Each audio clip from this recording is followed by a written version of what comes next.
See what happens. Hey, we're live. It's working. All right, we're going to start on our Chapter 4 notes. We're going to take a look at American life in the 17th century here in the colonies.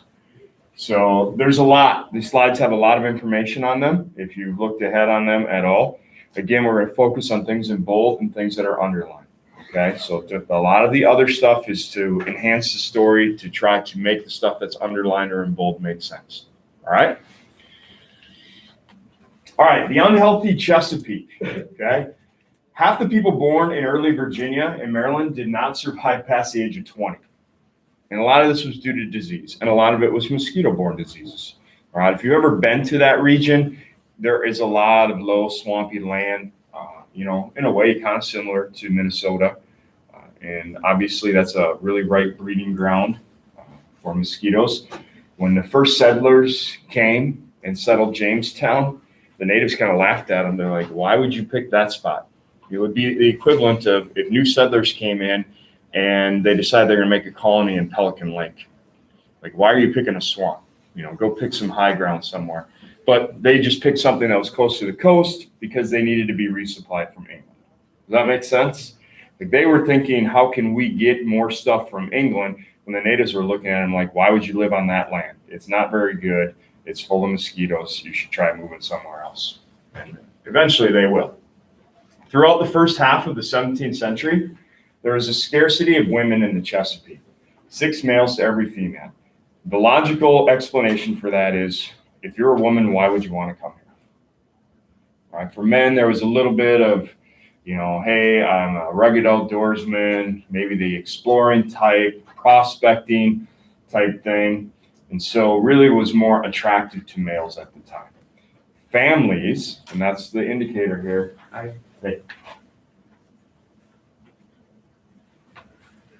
Families are not coming over here yet. All right, it's usually just one person. Families will start to come over here a little bit later as things get more established. I'm not really sure. I guess you can go now if you want. At the beginning of the 18th century, Virginia was the most populous colony with 59,000 people. Maryland was the third largest after Massachusetts with 30,000 people. Again, it's the first one in all reality. It is successful. What are they successfully growing there that's going to make them money? It's a cash crop, huge demand right away, and then it kind of goes downhill. Tobacco. Yep, it's tobacco. The tobacco economy. By the 1630s, 1.5 million pounds of tobacco were being shipped out of the Chesapeake Bay every year, and almost 40 million by the end of the century. Okay? Because of the massive amounts of tobacco crops planted by families, indentured servants were brought in from England. Now, your assignment tomorrow is going to talk about slavery in the Americas. And indentured servitude is a form of slavery. There's often a contract, and it's often for a short amount of time. And by short amount, I'm talking 7 years or 10 years, where you sign, I'm working for this person. When you reach that, fulfill that commitment, oftentimes they would pay your way over. They owe you what's called freedom dues. So you get passage. The freedom dues usually included a few barrels of corn, a suit of clothes so you could go to church. Remember, that's very important, very religious. Potentially a small piece of land. That was like winning the lottery if you got the small piece of land, if that makes sense. If the person who brought you over had enough land or had acquired enough land, they may give you a chunk of land on the outer edges of it.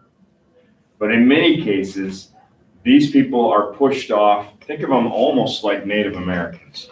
The prime land is taken up by the wealthy landowners. Right? They're growing things on it. When you've fulfilled your contract, you have to go to the land that's not claimed yet. And oftentimes that's in dispute with what group of people? Who's living there? If it's not the English, it's the Native Americans, right? And so who do you suppose is going to bear the brunt of the fighting between the English settlers and the Native Americans? Is it the wealthy landowners, or is it going to be these poor indentured servants? And the answer is it will be the poor indentured servants, because they're the ones pushed into that frontier region.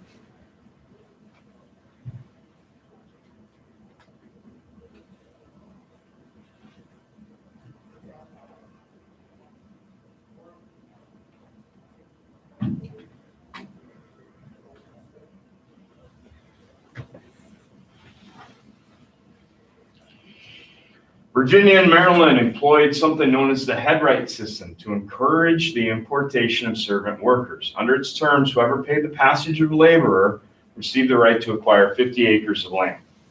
And keep in mind, there could be Native Americans living on that land. But if you're a landowner and you pay, so I pay for Wyatt's trip to come over. He agrees to be an indentured servant for me. He's going to work for me for 7 years. I now have the right to expand my land by another 50 acres. I could give Wyatt 5 acres of that when he's done, and I still am plus 45 acres. And 5 acres is 5 football fields. So for one person, that's a pretty good chunk of land. Merchant planters brought some 100,000 indentured servants to the region by 1700. Right? That's a pretty good deal to get that kind of land.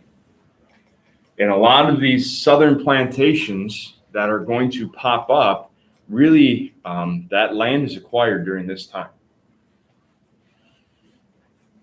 These white slaves represented more than 3/4 of all European immigrants to Virginia and Maryland in the 17th century.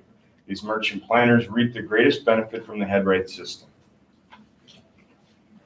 They're getting massive chunks of land.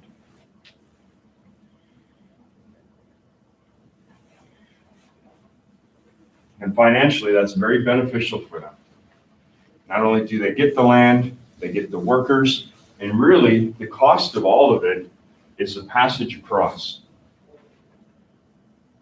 You know, again, even if you give them a small chunk of land, you're getting 50 acres to begin with, and you're only giving away maybe 5, maybe even less, maybe only 2. You know, the average house now sits on about a half acre of land. So if you had 2 acres of land, you think about a regular yard, that's a pretty good size, right? Especially if you're just going to have some small livestock, you know, be a subsistence farmer, grow enough crops to feed your family. You definitely do that on a couple acres.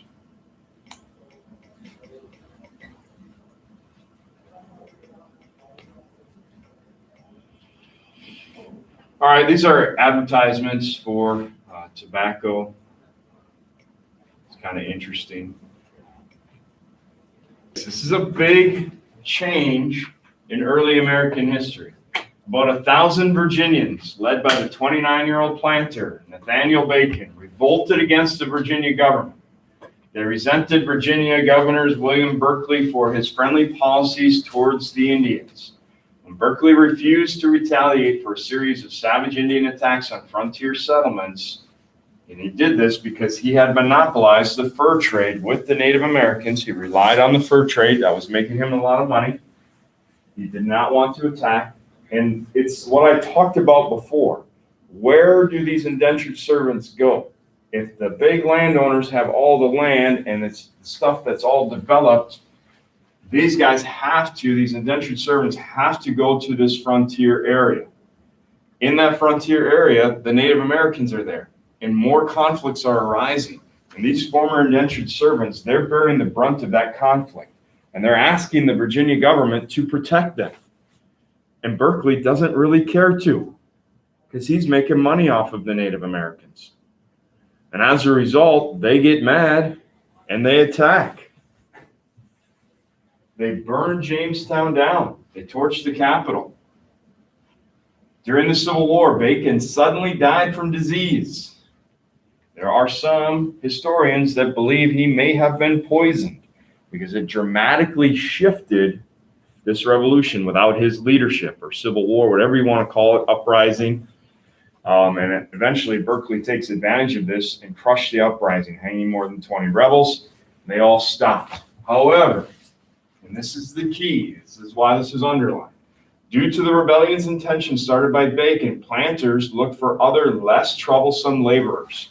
The problem with indentured servants is they had to get their freedom, and they eventually had to go somewhere. And there was going to be conflict between those indentured servants and those wealthy landowners. And they didn't want that. So they needed to get a source of labor that was permanent. And that, of course, turns them to Africa, in which they will bring in African Americans under a concept known as chattel slavery, which means slavery for life. They are never free. Now, will some African Americans be able to purchase their freedom from their owners? Yes. That's up to the owners. They don't have to. We're actually going to see a picture a little later on here in the slideshow of an African American man who bought his freedom and lives in what will become the Georgetown area and lives to be over 100 years old. Which is kind of unique at the time, especially when you consider a Chesapeake Bay region, people were dying on average in somewhere in their mid to late 20s.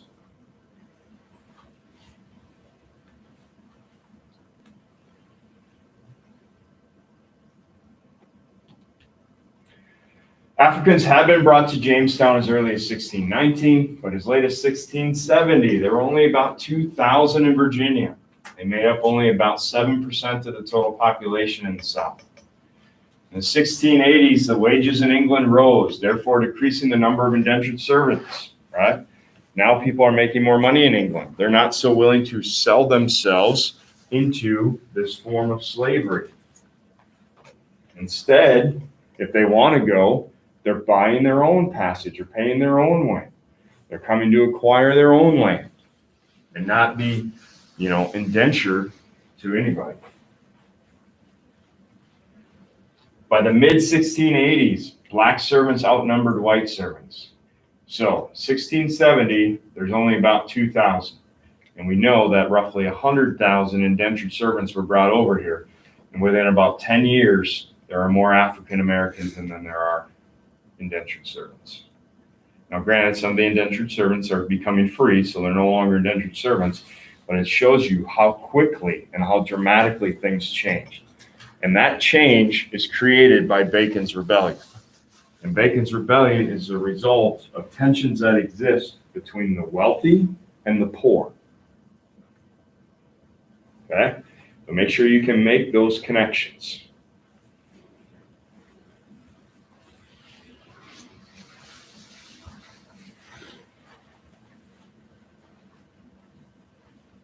Want to hear a funny story that everybody will be able to hear forever?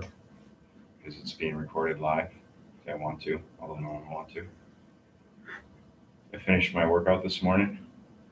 Guess what I forgot to bring? Pants. Like, how do you forget pants? So I had to borrow Mr. Meyer's wind pants. But I figure if you're a football coach, you get away with it, right? Everybody just thinks, oh, it's just a coach dressing the way a coach dresses. I'm not supposed to wear wind pants. I don't get to be a Phi Ed teacher. And by the way, if you ever want to get into education, be a Phi Ed teacher. You wear shorts and a sweatshirt every single day. You don't have to read 120 essays on how the English and the Spanish differed and how they treated Native Americans. You just have to learn how to kick a ball far, and you get paid the exact same amount. It's a skewed system. Sorry, Phi Ed teachers, if you're listening to it, but it is. For sure, don't be a math teacher, because they have no brains whatsoever. That's really only funny because Sanders is here. Or a principal or vice principal? The principal at the elementary school. There you go. Don't ever be one of those either. All right, 1698, the Royal African Company. First chartered in 1672, so been around roughly for 26 years. Lost its monopoly on carrying slaves to the colonies. Why is that a big deal? Because lots of companies can do it now. Okay? And just like anything, when there's something that's in demand, other companies want to get a part of it, and as a result, it's going to explode, right? It's going to grow exponentially faster. Due to this, many Americans, including many Rhode Islanders, rushed to cash in on the slave trade. Eventually, Rhode Island became the first state to abolish slavery. You have to be careful with that because sometimes that sounds better than what it is. Rhode Island was not a state that was conducive to slave labor, right? You can't really, there isn't large tracts of land that are available for planting and growing things. Growing season is fairly short. Slave labor isn't needed. Rhode Islanders were more known for being involved in trade. So they might have abolished slavery, but they didn't abolish the slave trade. Does that make sense? They're still buying and selling, but they're not having slaves. And a lot of it is because it's not financially conducive. It's not necessarily because of their morality saying, boy, slaves are bad, we shouldn't do this. In many cases, if economically it doesn't make sense, then it becomes a moral issue. Like, do you understand that? Like, the abolitionist movement that takes place in the North, it's way easier for it to take place in the North because those people don't rely on slaves to earn a living. And so they can look at it and say, that's wrong.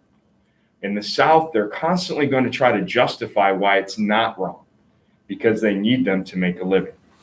And that's how we're going to see the creation, literally, of two different Americas forming. Blacks accounted for half the population of Virginia by 1750. So it increases very quick. They outnumbered whites 2-1. Or in South Carolina, they outnumbered whites 2-1. Most of the slaves came from the west coast of Africa, especially stretching from present-day Senegal to Angola.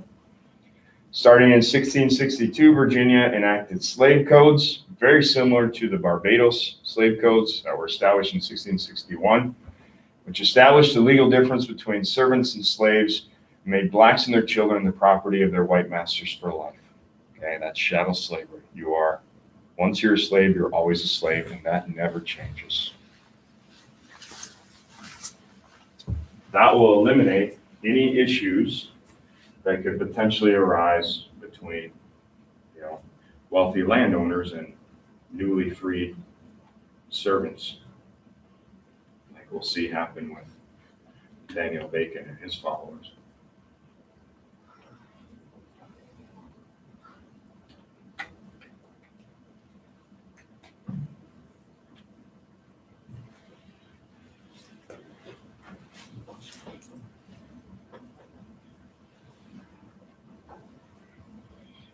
You'd think there'd be a lot of things to forget, but forgetting your pants how do you forget that?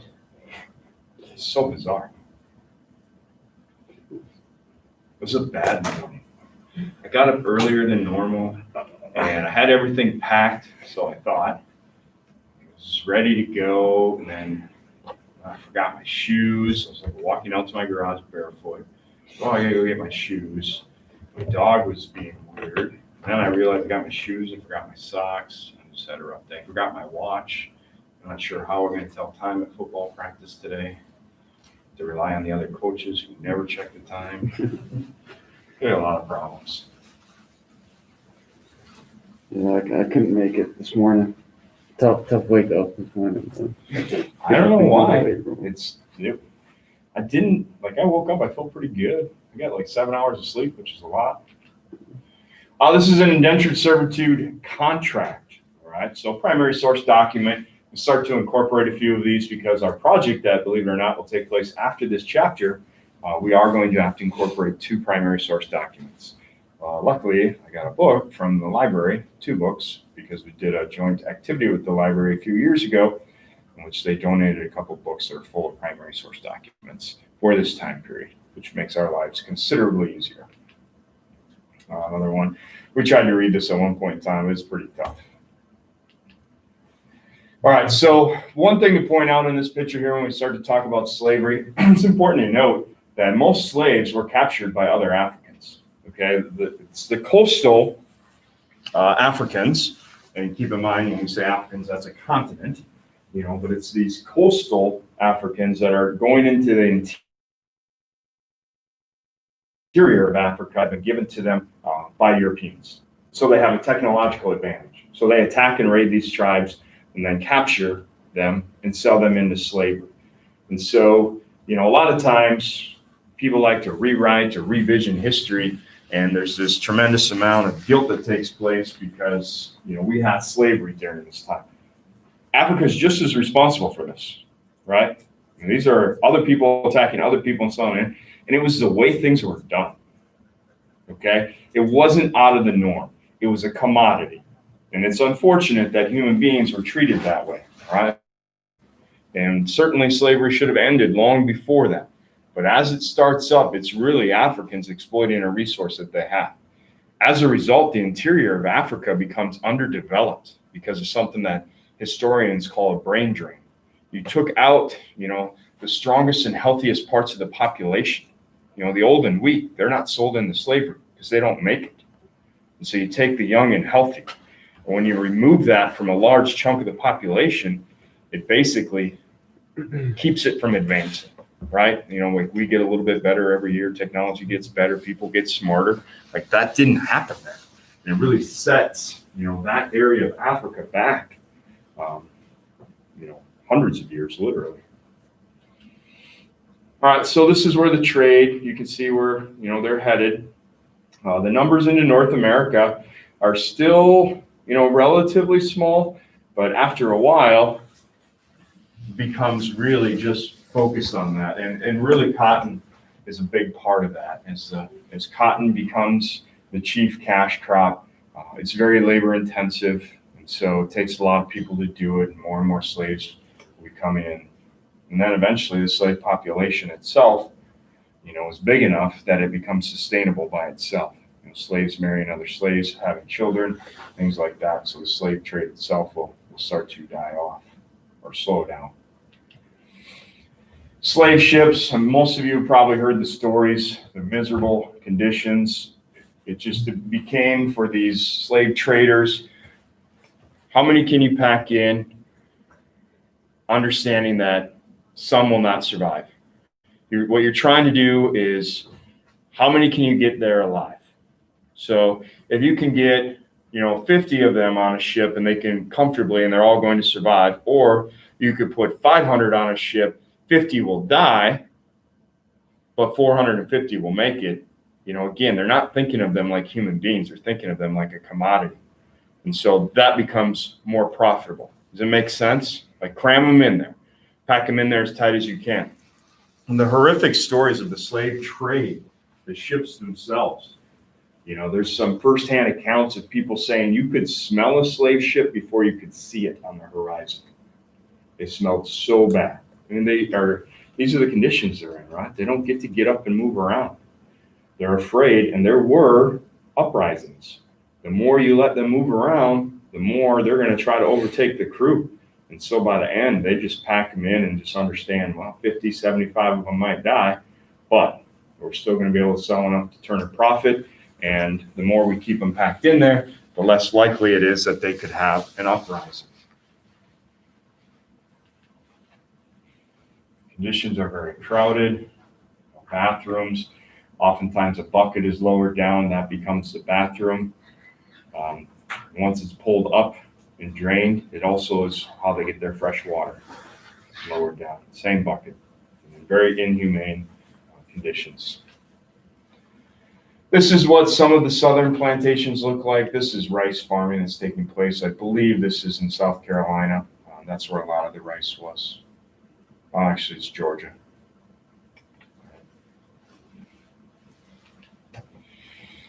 By about 720, the proportion of females in the Chesapeake area soon began to rise, and the number of families increased. Again, that's an indication that things are becoming more developed and more settled, as now more families are coming over to live here as opposed to just individuals coming.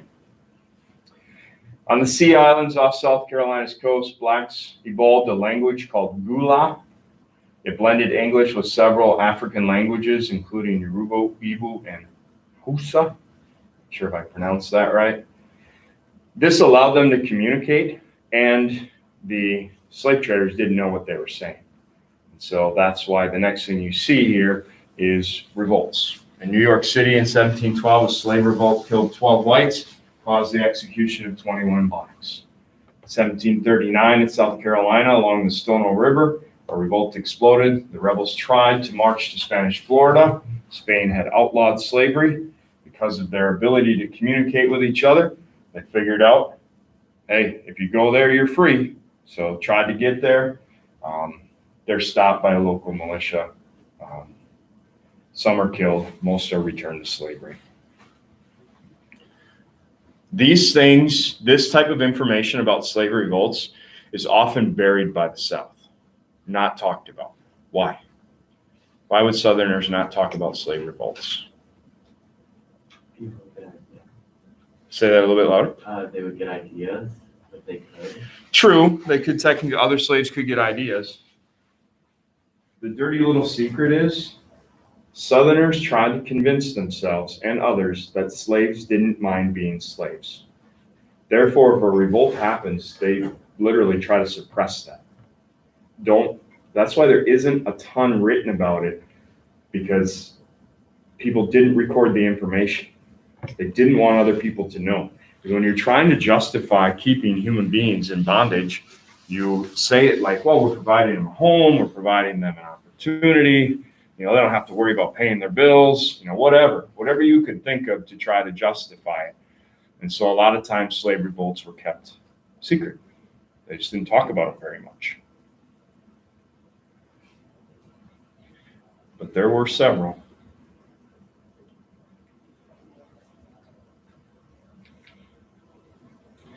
United States slave trade, this is in 1830. Oftentimes there were auctions. The key here is you can see the Capitol in the background. Although eventually, as part of the Fugitive Slave Act, a compromise will be that the slave trade is outlawed in Washington, D.C. because Northern representatives thought it was reprehensive. These are advertisements for slaves. This is the guy that lives to be over 100. So he was an African-American slave that eventually bought his freedom. Remember I said, you can't say never. Maybe it wasn't in this class. No Muslims were here. He was actually a Muslim. Okay, as far as his ability to gather and practice, that probably didn't exist.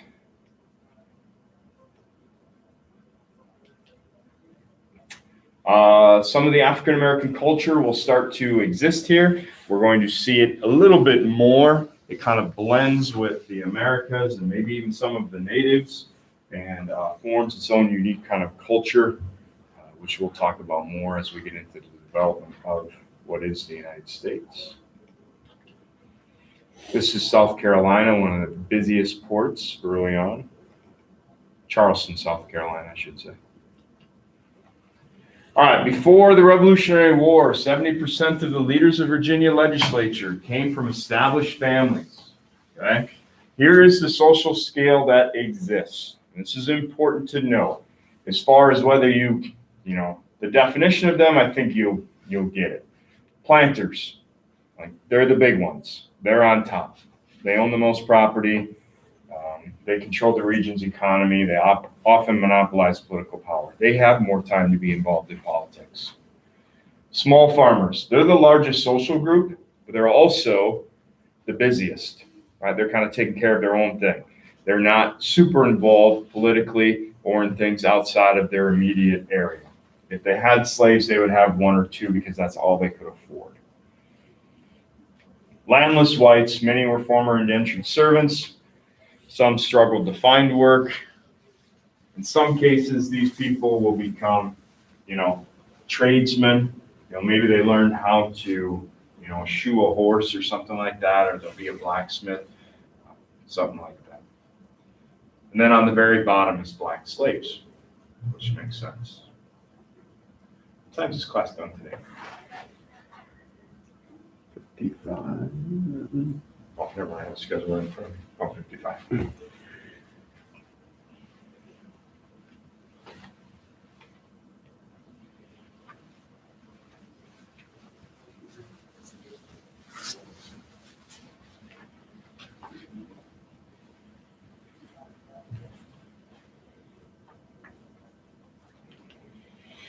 All right, the New England families, okay? And we're just going to focus on the stuff that's in bold here, okay?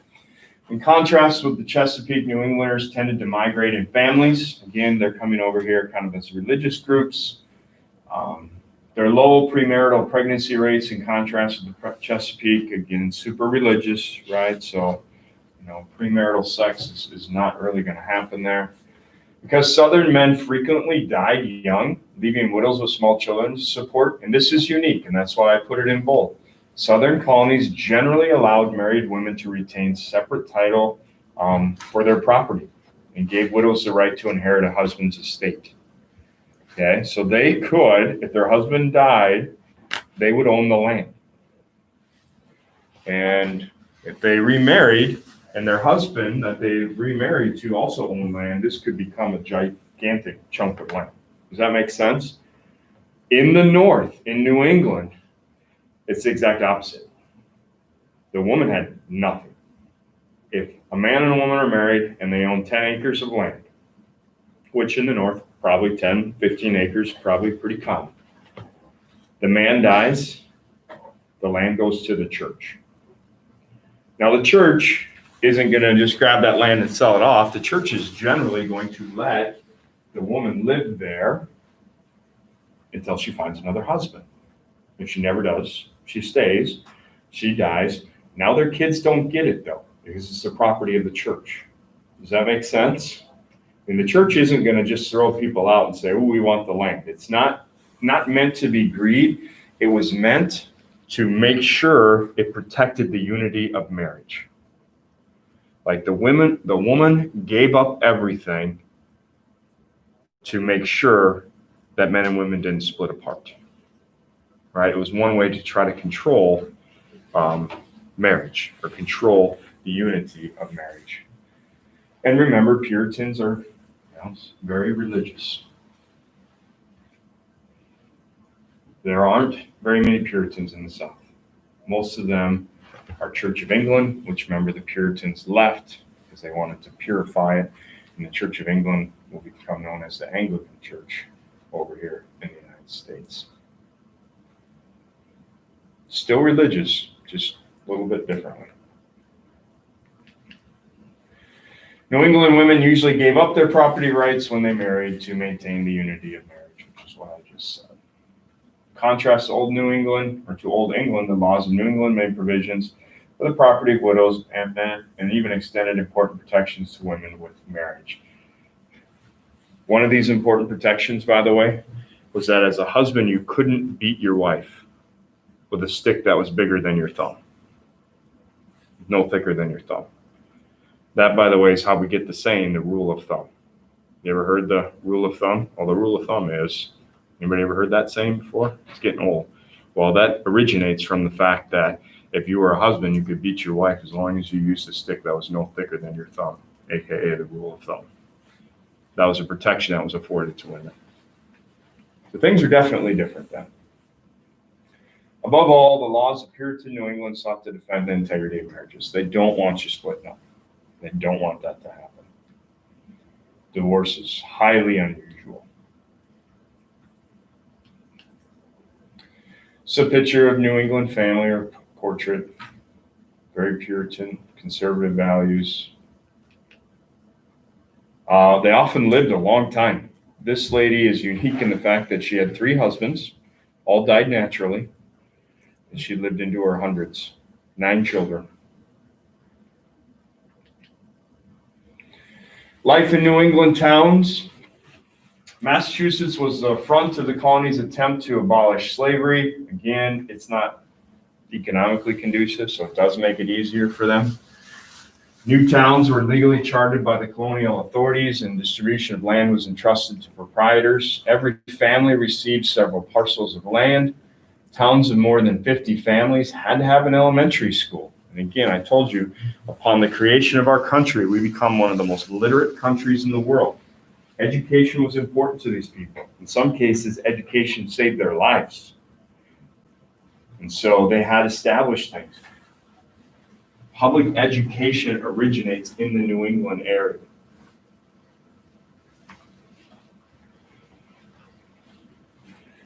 Just 8 years after Massachusetts was formed, the colony established Harvard College in 1636 and then William and Mary in 1693. Puritans ran their own churches, and democracy and congregational church government led logically to democracy and political government. In other words, they elected leaders of the church, so they will eventually want to elect leaders of their colonies. Does that make sense? All right, we will finish this up next week.